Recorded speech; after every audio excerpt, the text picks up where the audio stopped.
Este es mi Hijo amado, en quien tengo complacencia. A Él oí. Jesús no tenía nada, pero cuando había hambre, sabía multiplicar pan. Donde había enfermedad, sabía sanar. Para que el mundo crea que tú me enviaste. La unidad le va a decir al mundo: Cristo es verdadero.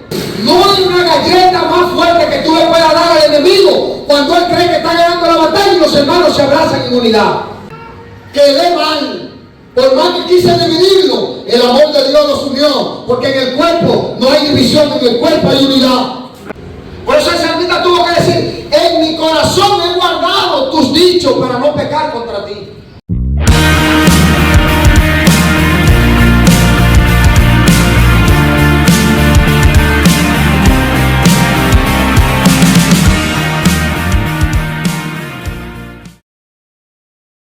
Yo quiero que usted busque conmigo en la primera carta de Pedro, capítulo 1, verso 19 en adelante. La palabra de Dios es en el nombre del Padre, del Hijo y del Espíritu Santo. Tenemos también la palabra profética más segura, a la cual hacéis bien en estar atento, como a una antorcha que alumbra en lugar oscuro, hasta que el día esclarezca y el lucero de la mañana salga en vuestros corazones. Entendiendo primero esto, que ninguna profecía de las Escrituras es de interpretación privada, porque nunca la profecía fue traída por voluntad humana, sino que los santos hombres de Dios hablaron siendo inspirados por el Espíritu Santo. Aleluya. El tema que le pusimos al mensaje: cumplimiento normativo. El martes pasado, yo, como trabajo en una institución del Estado, tuve la oportunidad de estar en un evento que fue preparado y convocado por la Dirección General de Ética e Integridad Gubernamental. Es la dirección que dirige la doctora Milagros Ortiz Bosch. Ahí estábamos siendo instruidos por el director de Ética e Integridad, el licenciado Giovanni Díaz. Y él nos instruía sobre algo que estableció este gobierno, que se llama Comisión de Integridad Gubernamental y Cumplimiento Normativo. Comisión de Integridad Gubernamental y Cumplimiento Normativo, que es una comisión que está integrada por 6 miembros de los diferentes niveles jerárquicos en cada institución, con el propósito de promover lo que es la integridad y la ética en cada institución pública. Algo que él decía es que ellos se han abocado en promover una cultura de integridad y transparencia en todas las instituciones públicas. Y ahí nos instruían para que todos los que de alguna manera pertenecemos a esa comisión de integridad seamos responsables de lo que ellos están preparando, nosotros promoverlo y llevarlo a cada institución. Y cuando él nos instruía, él dijo una palabra clave. Tenemos aproximadamente 4 años instruyendo a diferentes miembros de diferentes instituciones, diferentes empleados públicos, para que eso pueda hacerse. Y esto fue lo que me llamó la atención: hacerse una cultura dentro de las instituciones. En otras palabras, una cultura es un estilo de vida. Y cuando él dijo eso, yo dije: cumplimiento normativo. La promoción y la agenda de esta dirección gubernamental es establecer una cultura, escuchen, de anticorrupción en el Estado, para que de alguna manera el ser humano llegue a un nivel donde entienda que el Estado no es un arca donde cada persona puede ir para enriquecerse. Y él decía, no lo podemos lograr si no establecemos normas. Y después dijo, es más, podemos establecer todas las normas que podamos entender que pueden llevar a la no corrupción en el Estado, pero no es que establezcamos orden, no es que establezcamos normas, es que lo que está en el Estado la cumplan.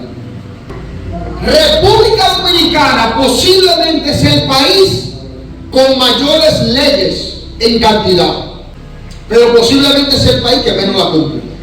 Pero para tú poder cumplir la ley, él decía, tú tienes que conocerla. Una norma de cumplimiento normativo no se hace efectiva cuando el que la debe cumplir no la conoce. Entonces, ¿de qué se trata esto de cumplimiento normativo? Consiste en establecer las políticas, procedimientos y normas adecuadas y suficientes para garantizar que una empresa o institución desarrolle sus actividades y sus negocios conforme a esas normas y que esas políticas y procedimientos internos establecidos se cumplan. ¿Para qué? Para desarrollar una cultura de cumplimiento, que en el Estado lo dicen, cultura de integridad entre sus empleados, directivos y la sociedad. Es, cumplo las normas en la empresa, pero esas normas al final impactan a la sociedad de manera externa. Entonces tú tienes que hacerlo de manera interna, pero también de manera externa. Yo sabía que una de las razones por la cual la vida de la República Dominicana está tan cara es por la corrupción. Entonces, cuando tú tienes una cultura de integridad, automáticamente, así como la corrupción afecta negativamente, la no corrupción afecta positivamente. Para nosotros poder tener una norma o un cumplimiento normativo en las normas del Estado, de cualquier institución o de cualquier empresa, hay que establecer ciertos criterios. Primero, hay que fortalecer el criterio moral del ser humano. Hay que construir una sociedad de valores. Hay que capacitar a los empleados públicos, pero también hay que consolidar recursos y fuerzas. ¿Para qué? Para llevar que ese cumplimiento normativo sea efectivo. Al final, el propósito es prevenir y no corregir. Ahora hay que corregir, pero luego que tú corriges, el propósito es prevenir. ¿Qué prevenir qué? Que Eduardo o cualquier empleado público tenga la intención ni siquiera de caer en actos de corrupción. Ahora, cumplimiento normativo. ¿Por qué cumplimiento normativo? Porque usted dirá, pues este me está dando una charla de política. Yo no te estoy hablando de eso.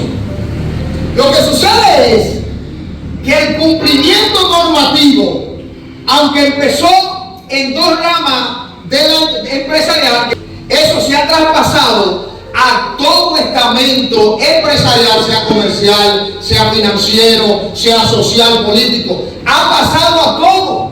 Y yo dije, pero el cumplimiento normativo, mirándolo desde su contexto, aplica más para la religión. ¿Por qué? Usted me dirá. Cumplimiento lleva una palabrita que se llama obediencia. Y yo hablaba de normas, de política, de procedimiento. ¿Y dónde están establecidos todas esas normas y todas esas políticas? Y como queramos llamarle, o leyes, la palabra de Dios. La palabra de Dios establecida por Dios. Dios es como el poder ejecutivo y envió esa ley al legislativo para que aprobara esa ley. Y lo vamos a ver ahorita. Te lo quiero cantar para que usted vea. Pero esas normas, primero fue llamado a que el pueblo de Dios las cumpliera. Pero ¿cuál es el problema? Que hemos llegado a niveles de corrupción religiosa que no me están permitiendo cumplir esas normas. Y es necesario que nosotros volvamos a eso. Pero no solamente eso. Yo le decía que el director de integridad de la DGI decía que no hay manera de cumplir una ley si no la conoce. Suave es uno de los problemas en la iglesia de Cristo en este tiempo, que no conoce la palabra de Dios. Entonces, cuando desconocemos la palabra de Dios, automáticamente el cumplimiento normativo se cae, porque tú no puedes cumplir lo que no conoces. Y mira aquí donde lo dice. ¿Qué fue lo que le dijo al principio? Que nosotros tenemos que la palabra profética más segura. O sea, la ley más segura la tenemos nosotros.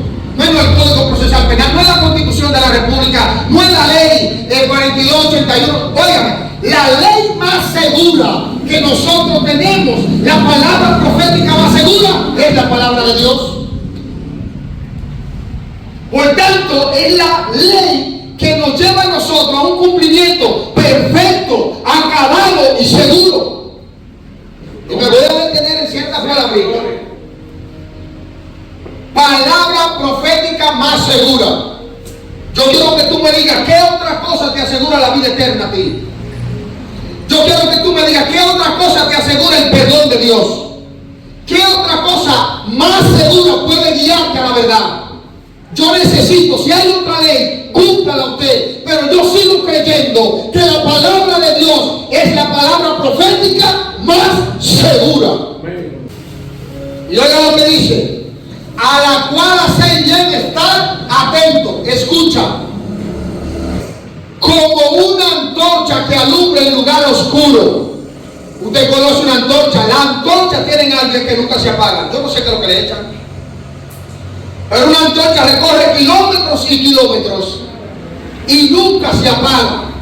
La palabra profética más segura nos dice a nosotros que es como una antorcha encendida. Pero ¿dónde lo dice?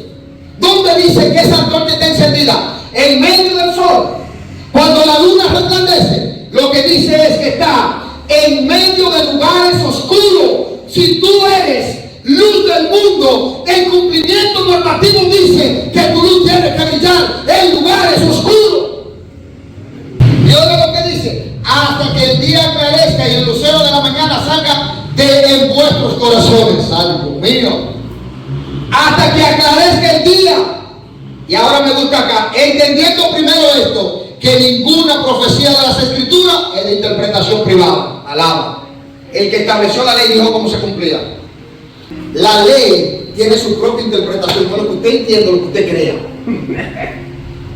Entonces, cuando nosotros vamos a la palabra, nosotros queremos darle la interpretación que nosotros entendemos, creemos o nos conviene, no lo que estableció el Poder Ejecutivo. Dígase Dios. Él dice ahí: ninguna escritura, ninguna profecía de las Escrituras es de interpretación privada. Ningún cumplimiento normativo se hace en una institución entendiendo yo lo que quiso decir él. No, es haciendo lo que él verdaderamente dijo. Entonces nosotros queremos cumplir la palabra de Dios desde mi conveniencia. Nada que sea detrás del telón en este tiempo funciona. Porque es que entonces no me invitan a predicar. Yo tengo que ser visto por la multitud.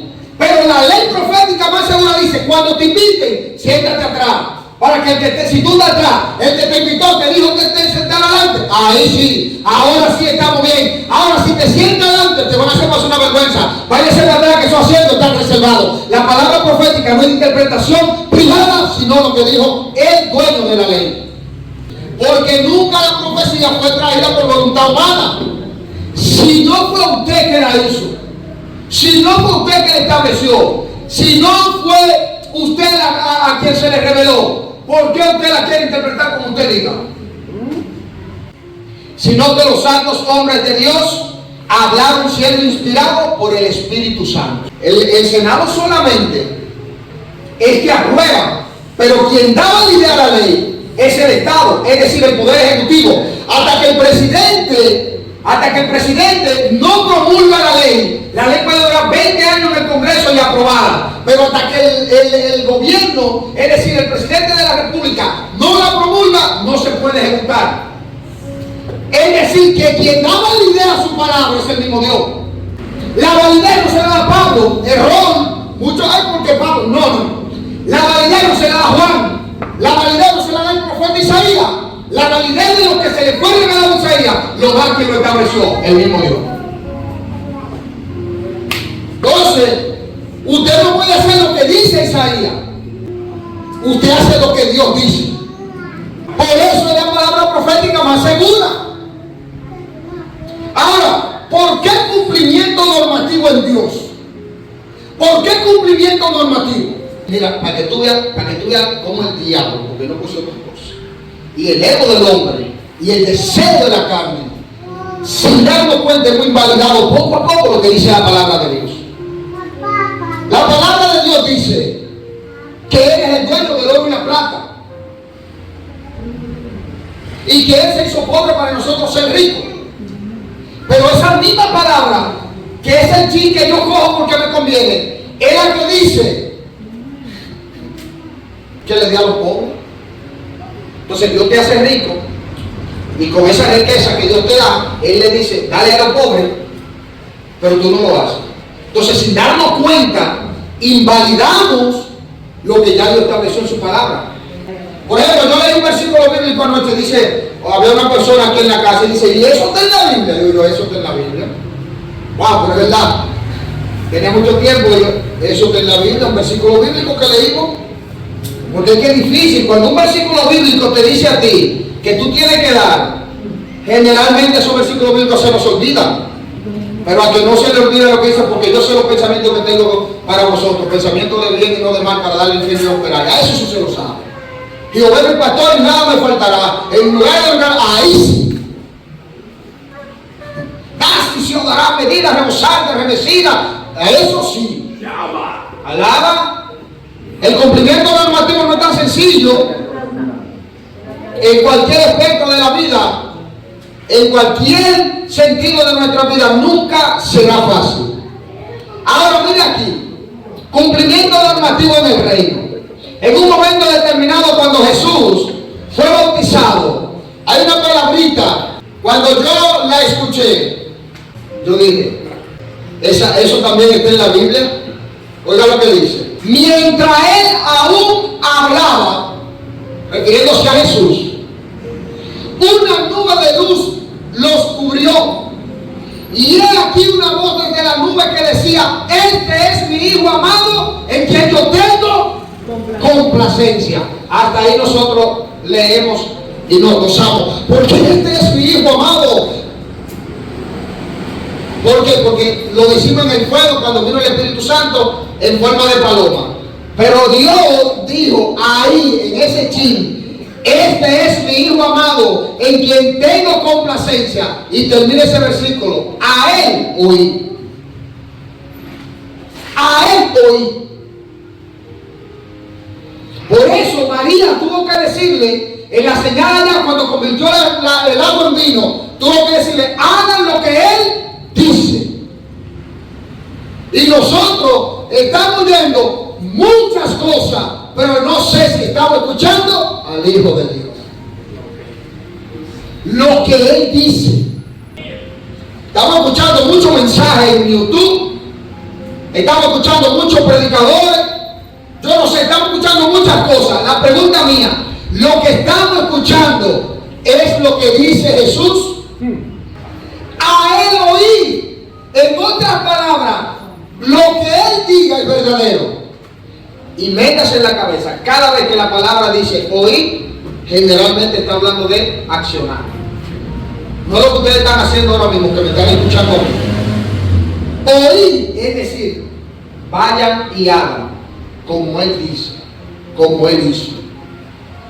Ok, entonces yo le voy a dar, o vamos a hablar en esta mañana, de 4 principios fundamentales del cumplimiento normativo en el reino. 4 principios fundamentales. Son más, pero permítame hablarle de 4 que están en peligro de extinción en la iglesia de Cristo. 4 nada más. El primer principio es el servicio. El servicio. En Juan capítulo 13, verso 15, Jesús dice: porque ejemplo os he dado, para que como yo os he hecho, vosotros también hagáis. ¿Usted escuchó lo que dice ahí? Como Jesús hizo, nos dio ejemplo para que nosotros así también hagamos. Pero ¿de qué estaba hablando Jesús ahí? La Biblia lo que dice antes de ese versículo es: ¿ustedes vieron lo que yo hice con ustedes? ¿Ustedes vieron lo que yo hice? Ahora hagan ustedes igual. ¿Y qué fue lo que Jesús hizo? Que le lavó los pies a los discípulos. O sea, yo le he dado ejemplo de lavarle los pies a mis discípulos. Hagan ustedes lo mismo. Hagan ustedes lo mismo. Pero él estaba hablando de que ahora yo agarre y le lave los pies. Él estaba hablando del servicio. Porque él le hizo una pregunta antes de lavarle los pies. Después que le lavó los pies, dice: ¿cuál es más grande? ¿Cuál es el más grande? ¿El que se sienta a la mesa o el que sirve? ¿No es el que se sienta a la mesa? Pues yo estoy entre ustedes como el que sirve. Vayan, hagan ustedes lo mismo. Cristo sufrió por vosotros, dejándonos ejemplo para que sigáis sus pisadas. Es que no puedo seguir sus pisadas porque está muy lejos. Lo hemos hecho así.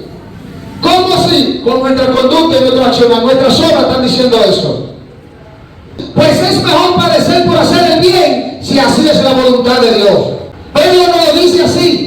Es mejor padecer haciendo el bien, si así es la voluntad de Dios. El problema es que nosotros no queremos sufrir por el Evangelio.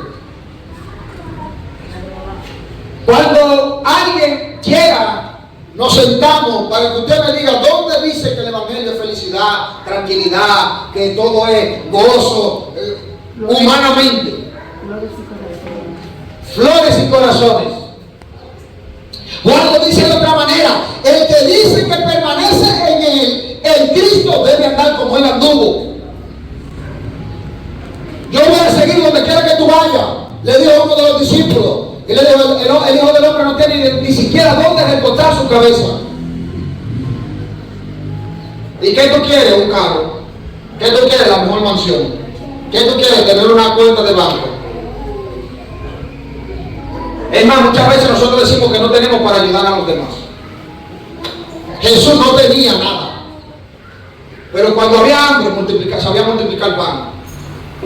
Donde había enfermedad sabía sanar, y no tenía que utilizar ni bisturí para operar, y sacaba tumores. Donde había ceguera traía la vista.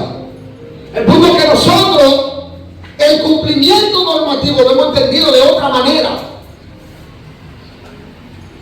Vayan y hagan como yo he hecho. Sirvan desinteresadamente. Hagan, obren. Ese es el cumplimiento. El segundo principio del cumplimiento normativo en el reino es la unidad.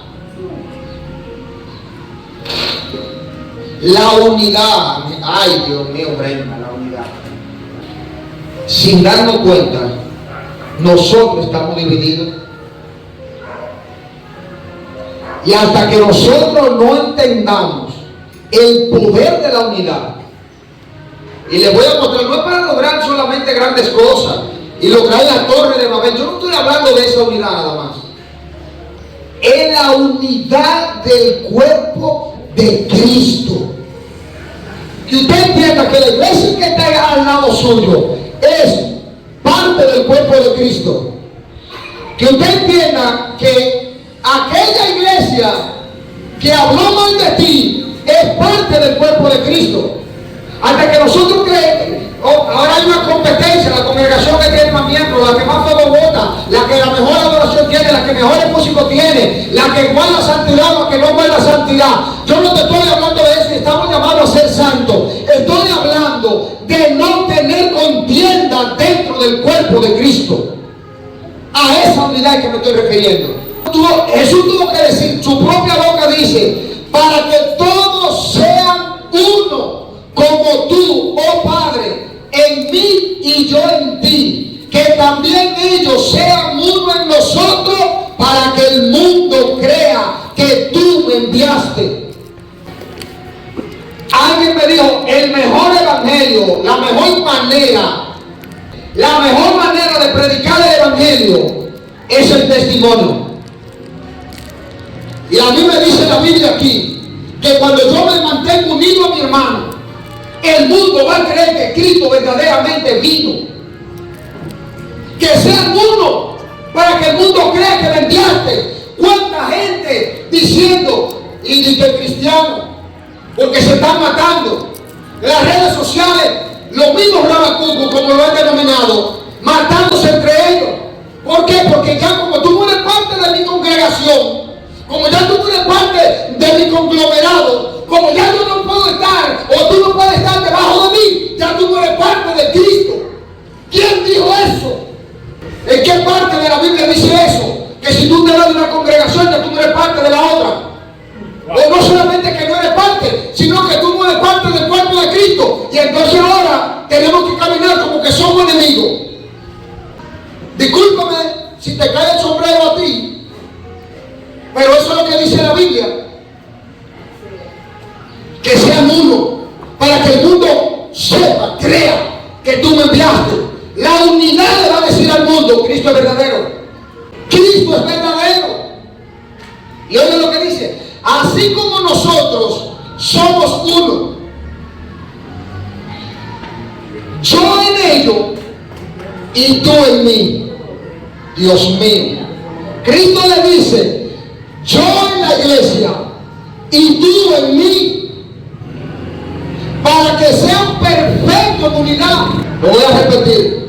Así como nosotros somos uno, yo en ellos, es decir, Cristo en la iglesia y Dios en Cristo, para que sean perfectos en unidad.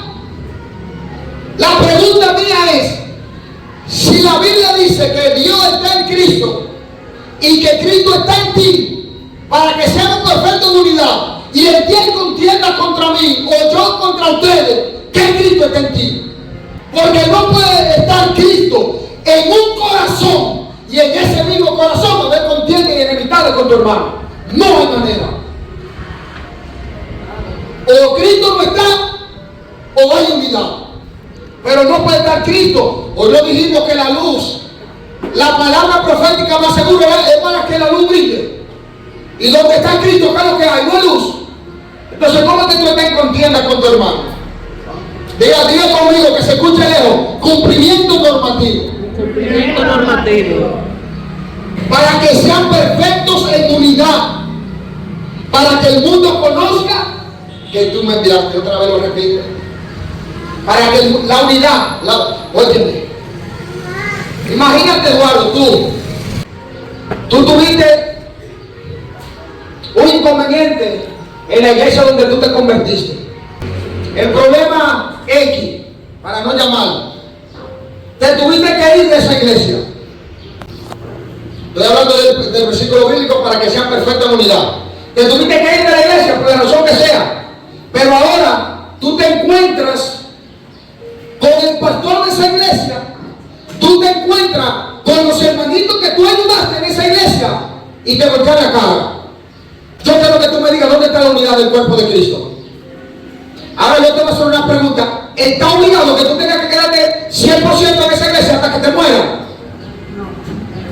Y ahí la Biblia dice que si ustedes son perfectos en unidad, el mundo va a creer que tú me enviaste. Yo mire, le voy a decir algo. No hay una galleta más fuerte que tú le puedas dar al enemigo cuando él cree que está ganando la batalla y los hermanos se abrazan en unidad. Alaba lo que él vive. Satanás tiene que decir, no lo logré. Quedé mal. Por más que quise dividirlo, el amor de Dios nos unió. Porque en el cuerpo no hay división, en el cuerpo hay unidad. Colosenses nos lo dice diferente. Vestido del amor, que es el vínculo perfecto de la unidad. Oye eso. Juan nos dice que Cristo en nosotros somos perfecta unidad. Colosenses nos dice que si estamos revestidos de amor, es el vínculo perfecto de la unidad. ¿Y qué es el amor? Cristo. Porque Dios es amor, Dios es amor. Pero Efesios lo dice de otra manera. Esfuércense por preservar la unidad del Espíritu en el vínculo de la paz. Oye, esfuércense, Natalie.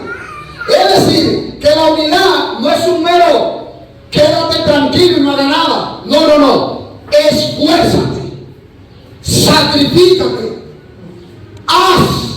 acciona para que la unidad se mantenga en el vínculo de la paz. Por eso dice, no nos cansemos pues de hacer el bien, porque a su tiempo segaremos si no desmayamos. Y Efesios, cuando habla de los ministerios, es lo que dice el versículo, un versículo, es lo que dice, para la edificación del cuerpo de Cristo, hasta que todos lleguemos a la unidad de la fe. Hasta que todos lleguemos a la unidad de la fe. La unidad es decir, que no sea que Natalie es la que está en el nivel gloria y Antolín se quedó chiquito, no. Hasta que Antolín no llegue a la unidad de la fe que tienen los hermanos, me van a seguir edificando. En otras palabras, no nos cansemos, porque hasta que todos lleguemos a la unidad de la fe. O sea, no hay manera que Cristo, formado en nosotros, la unidad no prevalezca. Oiga este principio número 3, la santidad. La santidad, cuando yo me convertí, tenía estándares establecidos. Y no te estoy hablando de que si tú no te pones arete, que si te pintas. Yo no estoy hablando de eso, porque aunque cuando me convertí hablaban de que eso era la santidad, también me enseñaron los principios básicos de la santidad.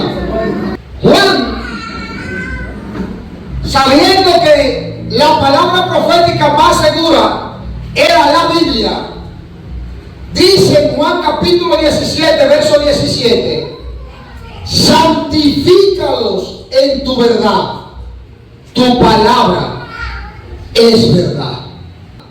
Nosotros estamos buscando santificación donde no la hay. Ay, gloria. Quien santifica es la palabra de Dios. Pero yo le decía al principio que no hay manera de tú ejercer el cumplimiento normativo si no la conoces. Pero tampoco hay manera de conocer la palabra de Dios si tú no la estudias. Entonces, si tú no te expones a la palabra de Dios, no vas a poder ser santo. Estamos hablando de la santidad, de la consagración. Porque la palabra es la que mata en ti esa lengua viperina. Quien mata ese corazón orgulloso y arrogante es la palabra. Quien santifica ese corazón envidioso y perverso es la palabra. Quien te permite tener pensamientos puros es la palabra. Quien te guía a vestirte con modestia y pudor es la palabra. Quien te quita el deseo de brillar es la palabra. ¿Por qué? Porque la palabra que dice que una semilla tiene que caer en tierra y tiene que morir, si no, no da fruto. Pero estamos demasiado vivos. Santifícalo en tu verdad. Tu palabra es verdad. ¿Con qué limpiará el joven su camino? Con guardar su palabra. Por eso el salmista tuvo que decir: en mi corazón he guardado tus dichos para no pecar contra ti. De la palabra de Dios he adquirido inteligencia, por tanto he aborrecido todo camino de mentira. La palabra. Nosotros, la palabra no está en el Reels que suben de 30 segundos en Instagram. La palabra no está en los 200 videos que vemos de TikTok. La palabra no está en el cortito de video que subió el predicador más famoso. Las escrituras están desde Génesis hasta Apocalipsis.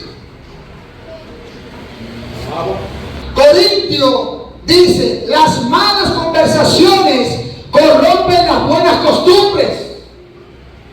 ¿Tú quieres hablar? Habla con Dios. No te vengas con esa vecina chismosa.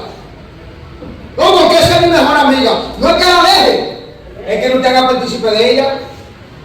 Yo siempre he dicho, no, porque fulanita es chismosa. No. ¿Cómo tú lo sabes? No, porque ella no me ha contado. Ustedes son dos chismosos. Porque un chismoso es el que habla, pero también el que escucha. Porque para yo ser chismoso, alguien tiene que escucharme. Colosenses, y el mismo Dios de paz os santifique por completo, espíritu, alma y cuerpo, sea preservado irreprensible para la venida de Cristo. Y el último principio del cumplimiento normativo, oiga cuál es: el amor. Usted dirá, yo amo, no hay problema. ¿Tú me amas? Guarda mis mandamientos. Y el mismo libro dice que los mandamientos de Dios no son gravosos, es decir, no hacen daño. Juan 5:3 dice, porque este es el amor de Dios, que guardemos sus mandamientos, y sus mandamientos no son gravosos. Oye, este es el amor de Dios, que nosotros guardemos sus mandamientos. No amemos de palabra ni de lengua, sino de hecho y en verdad. El amor está demasiado superficial en la boca de nosotros en estos tiempos. Yo te amo. Bueno, pero demuéstramelo. Por lo menos no me hable mal. Por lo menos atiéndame, cuídame, guárdame. No me humille, no me rechace. ¿Y por qué? Porque tú dices que me ama. Hay gente que ama raro. La Biblia dice, ama a tu prójimo como a ti mismo. Y hay prójimos que yo no quiero que me amen. Porque hay prójimos que si me aman como ellos se aman, yo soy un desastre. Me ama feo. El que tiene, viene. Ahí es que me gusta. Tú dices que tú me amas. Bueno, no ames solamente de palabras, sino de hechos, porque el que tiene viene de este mundo y ve a su hermano tener necesidad y cierra contra él su corazón. ¿Dónde muere el amor de Dios en esa persona? Eso es 1 de Juan 3:17 que lo dice. Ahora, ¿cómo yo puedo ver si verdaderamente nosotros nos amamos? Yo le voy a leer unos versículos bíblicos. Unos versículos bíblicos que yo sé que estaban ahí en la Biblia, pero que tenía mucho que no lo leía. Lucas capítulo 6, verso 31, oye lo que dice.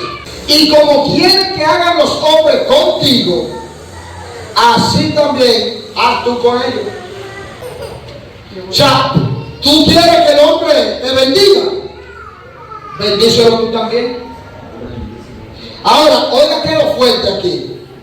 Porque si amáis a los que los aman, ¿qué mérito tenéis? Porque también los pecadores aman a los que los aman. Si ustedes solamente, si nosotros como iglesia solamente amamos a los que nos aman, ¿dónde está el mérito como hijos de Dios? ¿Dónde está el mérito como iglesia? Porque los pecadores hacen lo mismo. Y si hacéis bien a los que os hacen bien, ¿qué mérito tenéis? Porque también los pecadores hacen lo mismo. Y si prestáis a aquellos de quienes esperáis recibir, ¿qué mérito tenéis? Porque también los pecadores prestan a los pecadores para recibir otro tanto. Ay, yo no puedo prestarle a Eduardo porque sé que Eduardo me puede pagar. Yo tengo que prestarle a Eduardo porque yo sé que él no tiene para pagarme. Es otra palabra, dárselo.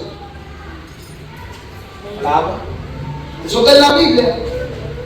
O lo que decimos que amamos, está en la Biblia eso.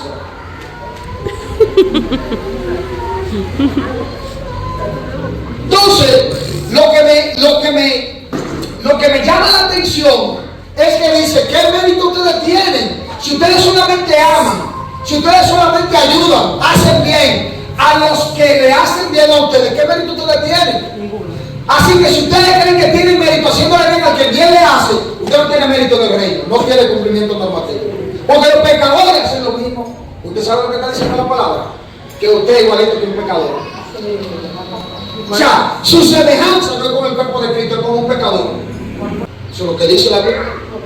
Así que si usted le hace bien al que bien le hace, si usted ama al que ama, si usted le presta al que le puede pagar, mire lo que dice la Biblia. Mas yo os digo, amad a vuestros enemigos, haced bien y prestad no esperando de ellos nada.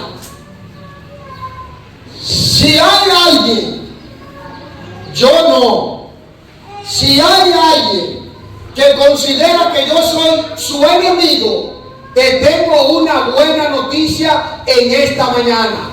Yo te amo. Amad pues a vuestros enemigos.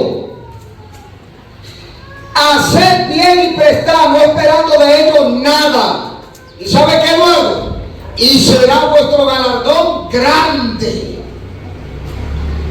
Y seréis hijos del Dios Altísimo, porque Él es benigno para con los ingratos y malos. Jesús, tu Dios y mi Dios, es bueno con los malos y con los ingratos. ¿Usted sabe lo que está diciendo? Haga usted lo mismo. Cumplimiento normativo nunca será fácil. Estos cuatro principios, la unidad, el servicio, el amor y la santificación, producen en nosotros un verdadero cumplimiento normativo. Cuando nosotros arraigamos eso en nuestros corazones, cuando nosotros arraigamos en nuestro espíritu y nosotros verdaderamente lo aplicamos, entonces vamos a prevenir todo aquello que se levanta en contra del reino. Esos cuatro engloban todos los demás. Esos cuatro. Pero Jesús lo dijo. ¿Cuál es el primer mandamiento? Amar al Señor sobre todas las cosas. Y el segundo, que es semejante. Amar a tu prójimo como a ti mismo. Cuando tú amas a tu prójimo como a ti mismo, tú no estás contento. ¿Me voy a entender? Cuando somos santos, no nos vamos a dejar llevar del mundo. No vamos a amar el mundo. Ustedes se van a dar cuenta.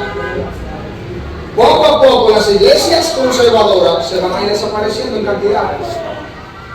Llévese de mí. Porque ahora lo que está de moda es, no es pecado bailar, no es pecado tomar, no es pecado ese tipo de ropa, no es pecado nada ya. Olvidándose de lo que dice Pablo.